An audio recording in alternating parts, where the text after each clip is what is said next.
હવે એથી કળિયુગ આવ્યો, માણસ પાસે પૂજાનો પણ સમય નહોતો. કારણ કે પૂજામાં એવું હોય, તમે ષોડશોપચાર કરો, માનસોપચાર કરો, અથવા તો રાજવી પૂજા આવે છે. જે પ્રકારની પૂજા હોય એ પ્રમાણે સામગ્રી જોઈએ.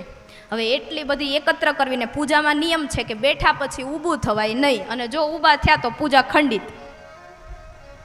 હવે આ કલયુગમાં માણસને કેટલું કમાવાનું હોય, કેટલા વ્યવહાર સાચવવાના હોય, એમાં પૂજામાં 3-3, 4-4 કલાક બેસાય. એટલે પાછો ધર્મ બદલ્યો. શું કર્યું?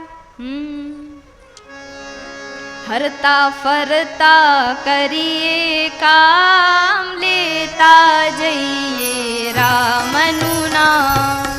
હરતા ફરતા કરીએ કામ, લેતા જઈએ રામનું નામ. કલયુગમાં કીર્તનનો મહિમા કહ્યો કે ભગવાનનું નામ લ્યો ને તમારો બેડો પાર.